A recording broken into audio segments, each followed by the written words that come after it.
고령 운전자의 교통사고가 늘어나 노인들의 특성을 고려한 면허 갱신 검사 등 제도 보완이 필요한 것으로 지적됩니다. 창단 첫 한국 시리즈 진출 결정을 앞두고 NC다이노스가 오늘 잠실구장에서 LG를 상대로 승부를 벌이고 있습니다.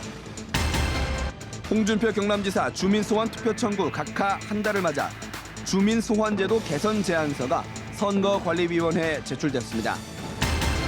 경상남도 인재개발원이 경남 대표 도서관으로 리모델링되고 있지만 위치나 내부 시설이 이에 걸맞지 않다는 논란이 일고 있습니다. 안녕하십니까. 이어서 경남 소식입니다. 지난주 71세인 고령 운전자가 몰던 통근버스가 상가를 들이받아 17명이 다치는 사고가 났는데요. 고령 운전자의 교통사고가 증가하면서 노인들의 특성을 고려한 교육과 면허제도 개선이 필요하다는 지적이 나옵니다. 정유진 기자가 취재했습니다. 교차로를 지나던 버스. 방향을 트는가 싶더니 멈추지 않고 상가 쪽으로 돌진합니다. 출근 근로자 등 17명이 부상을 입었습니다. 사고 버스 운전자의 나이는 71살. 차량 결함은 아니라고 이야기하시고 사고 부분에 대해서는 자기가 기억이 잘 안 난다. 이렇게 65살 넘는 고령 운전자의 교통사고는 빠른 속도로 늘어나 지난해 2만 3천여 건으로 5년 전보다 2배가량 늘었습니다. 나이가 들수록 인지 능력과 반응, 체력이 떨어져 사고 위험이 커지는 겁니다. 때문에 면허 갱신 검사가 고령자 특성에 맞춰 이루어져야 하지만 형식적으로만 이루어지고 있습니다.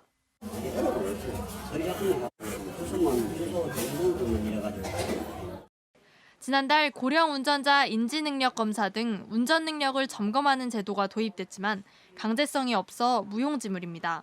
고령자분들이 이제 바쁘신 관계로 협조를 안 하시는 분들도 있고 본인 희망에 의해서만 면허를 취소한다든지 격하를 하고 있는 실정입니다. 해외 일부 국가들은 70살 이상 되면 제한적으로 면허를 갱신하거나 강제 반납하는 제도를 도입하고 있어 우리나라도 고령 사회에 맞춘 대책 마련이 필요하다는 지적입니다. KBS 뉴스 정유진입니다. 한국 시리즈 진출을 놓고 잠실에서 NC와 LG의 플레이오프 4차전이 펼쳐지고 있습니다. NC가 홈런만으로 점수를 내면서 LG에 앞서고 있습니다. 취재기자 연결합니다. 김준원 기자, 경기 상황 알려주시죠. 창단 첫 한국 시리즈 진출을 앞두고 어제 연장 접전 끝에 패했던 NC다이노스와 배수진을 치고 반격의 상승세를 이어가려는 LG의 치열한 대결이 잠실구장에서 펼쳐지고 있습니다. 현재 8회가 진행 중인데요. 4대1로 NC다이노스가 앞서가고 있습니다. NC는 1차전에서 7이닝 2실점으로 호투를 보였던 에이스 해커를 3일 만에 등판시키며 플레이오프를 마무리하겠다는 의지를 보였습니다. NC는 올 시즌 NC전 3경기에서 승패 없이 평균 자책점 1.62로 강한 면모를 보인 우규민 선수를 내세웠습니다. 경기는 3회 말 LG 박용택 선수의 병살타 때 3루 주자가 홈으로 들어와 LG가 먼저 한 점 앞서갔습니다. 하지만 NC도 곧바로 반격에 들어갔습니다. 4회 초 4번 타자 테임즈가 이번 플레이오프 첫 안타를 솔로 홈런으로 장식하면서 균형을 맞췄습니다. 6회까지 팽팽했던 균형은 7회 초 홈런 2개로 깨졌습니다. 2차전의 영웅 NC의 박성민은 LG의 교체 투수 허프를 상대로 솔로 홈런을 터뜨렸습니다. 이후 대타로 나온 김성욱도 2점 홈런을 터뜨리면서 NC가 4대1로 앞서고 있습니다. 지금까지 보도국에서 전해드렸습니다. 홍준표 경남지사 주민소환 투표 청구가 유효 서명 부족으로 각하된 지 내일로 꼭 한 달이 됩니다. 주민소환운동본부가 주민소환제도 개선안을 선거관리위원회에 제출했는데 실제 법 개정으로까지 이어질 수 있을지 주목됩니다. 보도에 진정은 기자입니다. 홍준표 지사에 대한 주민소환 투표 청구 서명 인원은 35만 7천여 명. 하지만 이 가운데 26%가 무효 처리되면서 투표 청구가 각하됐습니다. 주민소환운동본부는 최근 주민소환제도 개선안 7개를 경남선거관리위원회에 제출했습니다. 첫 번째, 주민소환 서명운동에 대해 유권자에게 홍보할 방법을 확대해야 한다고 지적했습니다. 또 서명은 사인을 해야 하는지 이름을 적어야 하는지 명확히 해야 하고 서명지를 읍면동까지 구별해야 하는 것도 현실적으로 어렵다고 주장했습니다. 이와 함께 선관위가 서명 무효 처리의 판단 기준 등을 공개하고 무효 서명 보정 작업 기간을 늘려야 한다는 의견도 담겼습니다. 다음에 누가 어느 지역에서 하더라도 이것만은 고쳐야 되겠다라는 생각에서 제도 개선에 대한 내용들을 선관위에 제출을 했습니다. 경남 선관위는 홍 지사 측에도 주민소환제도 개선 제안서를 요청했지만 의견 없음으로 답변했습니다. 선관위는 운동본부의 제안서를 시군구 선관위 의견서와 취합해 이번 주 안에 중앙선관위에 제출할 예정입니다. 중앙위원회에서 주민소환 특례에 관한 법률에 대한 개정 의견을 국회에 제출할. 지난 2007년 주민소환제도가 도입된 뒤 최근까지 전국에서 시도된 지방공무원 주민소환 투표 청구는 81건. 이 가운데 73건이 미투표로 종결됐고 실제 주민소환 투표로 이어진 건 8건에 불과합니다. 이처럼 실제 투표로 이어지기 어려운 문제점들이 홍 지사 주민소환 투표 각하를 계기로 실제 법 개정으로 개선될지 주목됩니다. KBS 뉴스 진정은입니다. 경상남도가 창원에 있던 인재개발원 건물에 200억 원을 들여 경남 대표 도서관으로 리모델링합니다. 그런데 위치나 내부 시설이 경남을 대표하는 도서관에 어울리지 않는다는 지적이 있습니다. 김현수 기자의 보도입니다. 한국인 이은영 씨가 설계한 독일 슈투트가르트 중앙도서관입니다. 차분하고 단순한 겉모양과는 달리 백색의 내부 공간이 주는 인상은 환상적입니다. 스위스 로잔 도서관의 시원한 내부는 도서관이 주는 여유와 쉼터의 전형입니다. 벽이 없는 개방된 공간만으로도 시원함 그 자체입니다. 이처럼 유명 도시에는 지역의 수준을 가늠하는 도서관이 속속 건립되고 있습니다. 옛 경상남도 인재개발원이 경남 대표 도서관으로 탈바꿈합니다. 건물 3동을 거쳐 도서관 본관과 어린이 도서관, 청소년관 등이 내년 말에 들어섭니다. 공사비만 200억 원대입니다.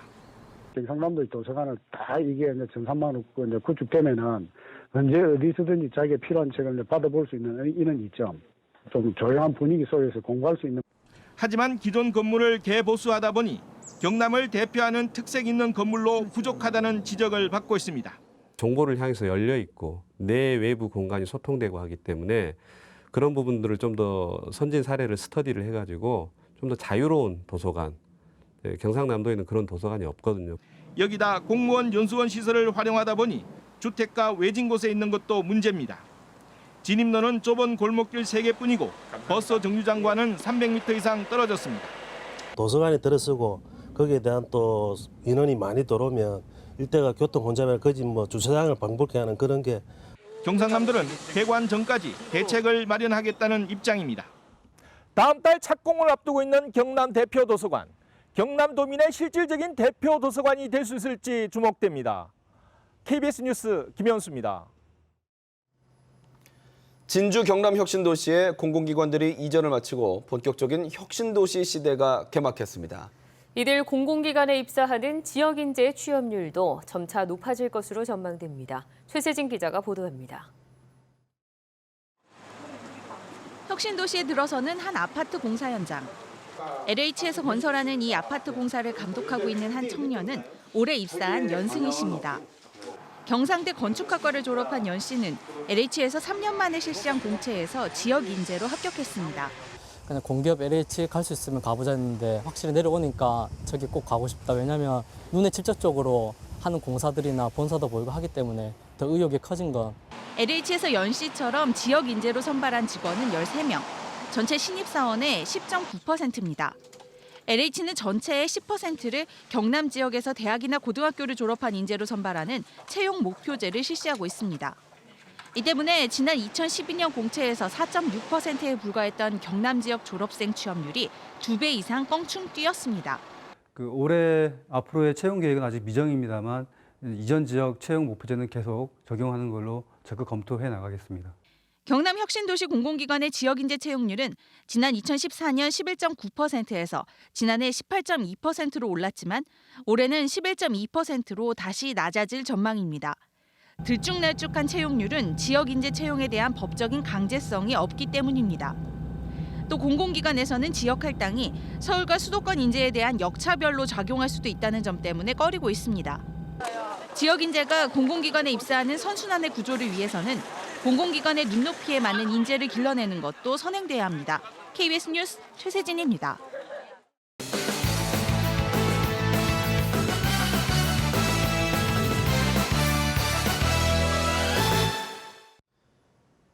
주요 단신입니다. 조선업 침체로 실직이 늘고 있는 거제에서 내일 채용 박람회가 열립니다.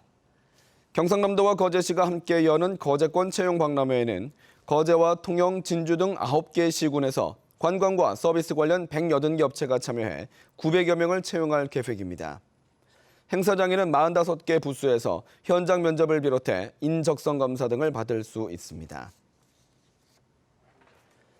정의당 경남도당은 오늘 경남도의회에서 기자회견을 열어 경남도의회와 창원시의회, 지진과 원전 안전대책 결의문 채택을 촉구했습니다.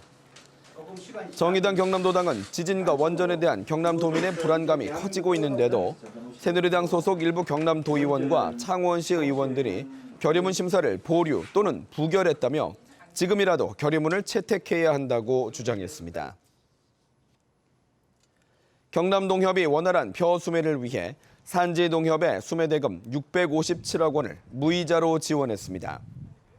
농협은 최근 벼 수확이 늦어져 이삭에 싹이 난다며 품질 관리에도 문제가 생기는 만큼 빠른 수매를 요청했습니다. 경남동협은 미국 종합처리장과 저장시설에 대한 비상 운영에 들어가기로 했습니다.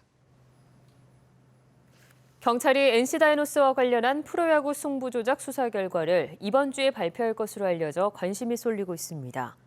경기 북부경찰청은 지난 7일 NC 사무실을 압수수색하는 등 이재학 선수 등이 연루된 의혹을 받고 있는 승부 조작 수사 결과를 이번 주에 발표할 것으로 알려졌습니다. 특히 경찰은 NC가 선수의 승부 조작을 알고도 은폐했다는 점을 수사한 것으로 알려졌습니다. 창원지법 제5민사부는 박성화 전 감독이 계약이 해지되면서 받지 못한 연봉 2억 1,600만 원을 달라며 경남FC를 상대로 낸 소송을 기각했습니다. 경남 소식이었습니다.